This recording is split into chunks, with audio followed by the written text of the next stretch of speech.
This is The Opinions, a show that brings you a mix of voices from New York Times Opinion. You've heard the news. Here's what to make of it.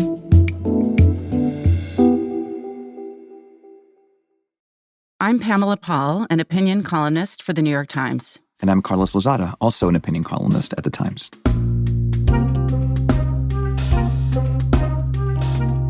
So both of us have had long roles in the book world. I was the editor of the New York Times Book Review for almost a decade, and you, of course, were the longtime nonfiction critic for the Washington Post. So the two of us tend to see things through the lens of books, and I thought this would be a good time for us to look at our current moment, whether that's political, economic, historical, and think about a book that in some way captures or crystallizes or helps us understand this moment.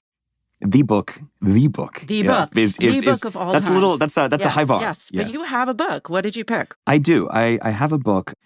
So I should mention, in my prior incarnation as a book critic at the Washington Post and now as a columnist at the Times, I spent a lot of my time reading political books and thinking about this question, books that help explain the moment. So I've read my fill of, books that explain the Trump era, right? You've written a whole book about books that explain the Trump era. Yes, to get meta. And, a lot of these are books that have come out in recent years, but the book that I keep turning to that helps me think about what is going on now is a much older book. It was published when I was in elementary school in 1981. I did not read it then, but it's called American Politics, The Promise of Disharmony by the late political scientist Samuel Huntington. I have a very tattered, falling apart copy here in front of me. Yes, with many Post-its to show that you've actually read it and reread yes, it. Exactly, which I have. I keep coming back to it. So if you know Huntington, you probably know him for his Clash of Civilizations thesis from the 90s. If you're like a military buff, you may know him for this book, The Soldier and the State, which he wrote in the 50s. He had a very long career. This book is less well known, and it looks at what happens in America when we fail to live up to our professed values, to who we say we are. So he writes that there's always a gap, right, between our values of liberty and equality and individualism and constitutionalism and the ability of our government and our institutions and our nation to live up to those values, to deliver on those values. But he says that in moments when that gap is greatest, you get what he calls a moment's creedal passion. We get mad because we can't live up to the creed, right? And he says that in those moments, the promise of American politics becomes its central agony. So he looks at the Jacksonian era, he looks at 1960s, looks at various moments in American life, and he says, in these moments, here's what happens. Authority and expertise are questioned. Polarization is high. Protest is high. Intense hostility towards power and wealth. You get new social movements surrounding criminal justice, surrounding women's rights, and you see new media emerging devoted to advocacy and adversarial journalism. And he wrote this in 1981. In 81. And when I first read it was in 2017. Right? It was sort of early in the Trump presidency, and it amazed me how well it anticipated so many of those debates.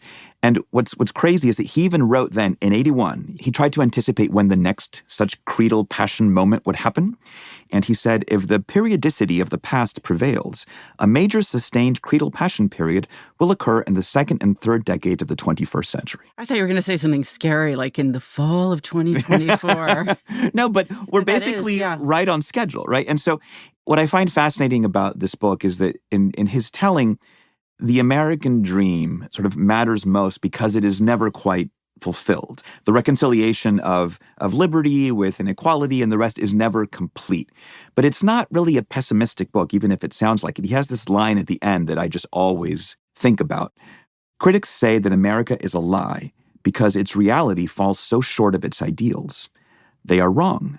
America is not a lie. It is a disappointment. But it can only be a disappointment because it is also a hope, right? And that is something that I think about and kind of rely on all the time as I'm thinking about not just what I write about or what I do as a journalist, but just as a citizen. This kind of gets me by. So thinking about what we can expect in the next 4 years, what would you say, like in what way does this book, American Politics, The Promise of Disharmony, not a very positive title, like Kind of what, gives it away, yeah. right? Like what does this tell us about where we are now in terms of what we think it means to be an American? Yeah, one of the things I find fascinating about the book is how it highlights not just what Americans fight over, but how Americans fight over those things, right? Whether you're debating healthcare or taxes or immigration or war, Americans invariably invoke the founding values, right? The founding creed of America to challenge whatever, policy or injustice they perceive, right? So it's not that a reform is just necessary or sensible. It has to be articulated and defended in terms of the creed, right? That's not who we are, is sort of a very common attack line, right? Yes.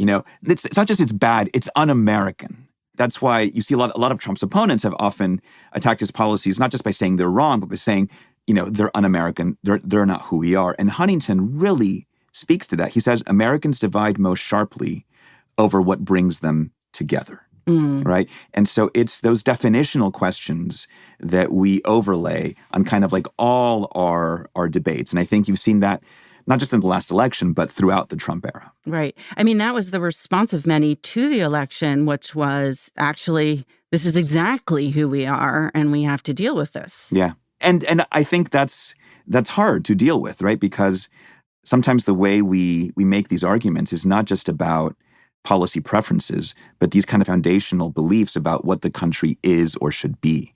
And the rise of Trump has challenged that for a lot of folks who would instinctively rely on, this is not normal, this is not who we are. Right. When in fact, it very much may be.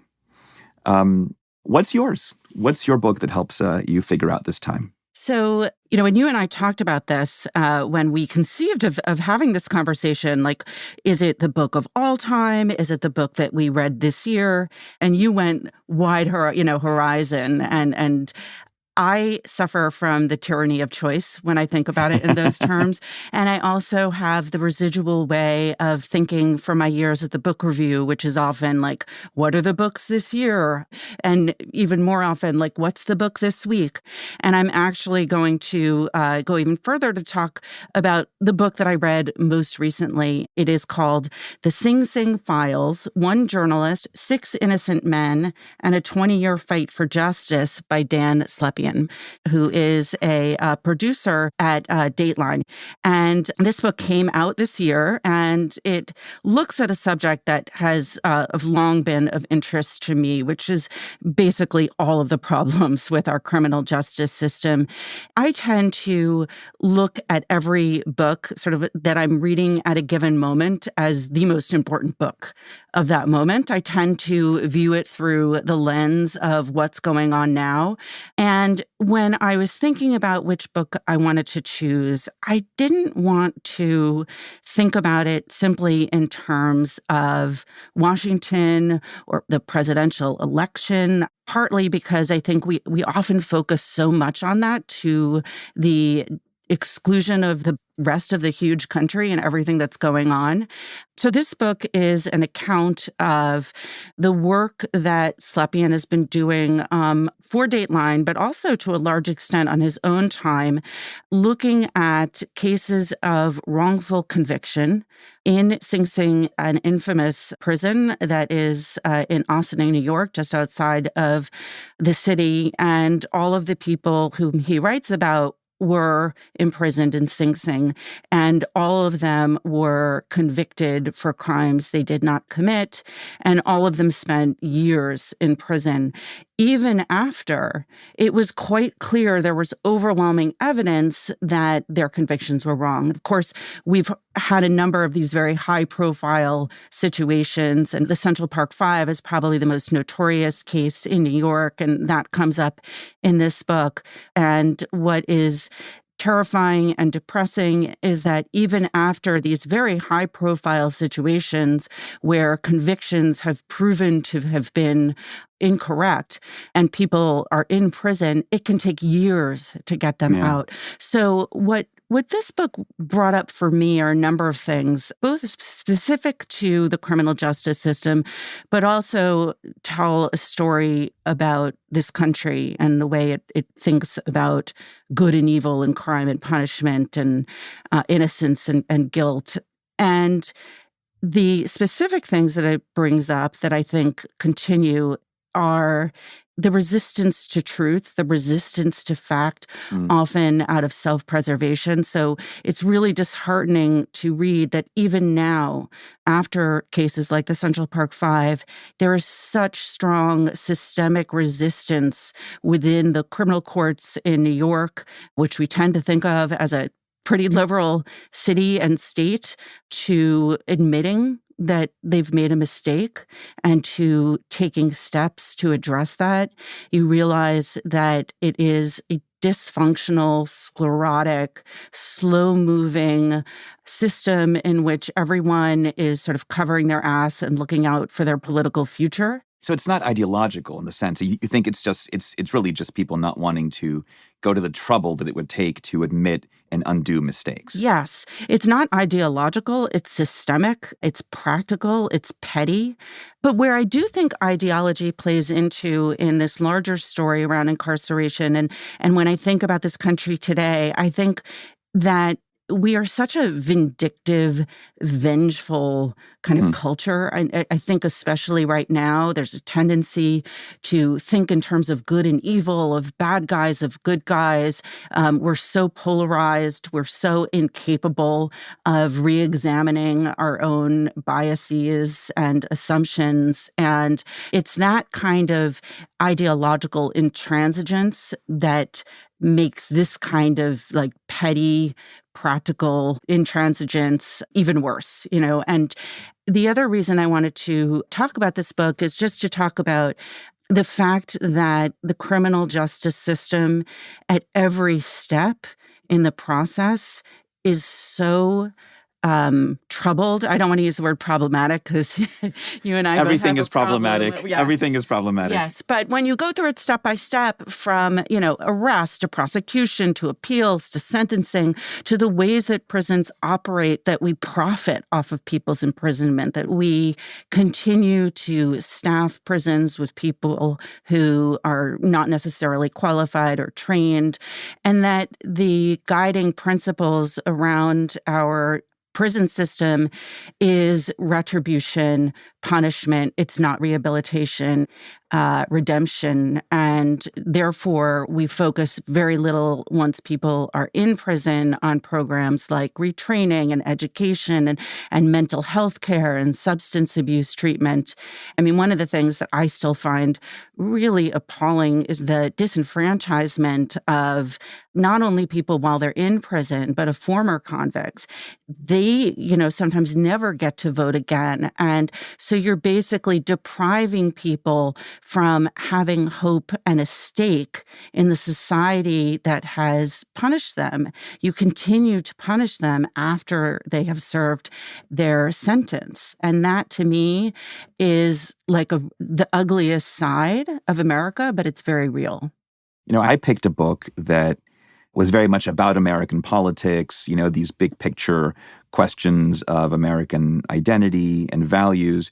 You picked something very specific, very contained, the lives of 6 people caught up in the criminal justice system. How do you see that book, connecting in sort of a tight way with the moment we're living through politically? Yeah. Crime, which obviously is what this book focuses on, was one of the most common concerns articulated by voters. And in that sense, maybe there's room for a little bit of optimism because criminal justice reform is one of the few issues that does have a certain degree of bipartisan support. And I don't know how much we can judge Trump 2 based on Trump 1, but during the first Trump administration, he had the First Step Act. He was interested, it seems, and open to ideas around reforming the criminal justice system. So this might be one of those places where not only might we see movement on a state-by-state basis, but perhaps could see some positive change from the federal government. I think I should probably dip into the Sing Sing files. You want to trade books? To, if you don't mind this old, tattered, pathetic copy, we can go ahead and do that. All right. On that note, on that holiday giving note, thank you, Carlos. Thanks, Pamela.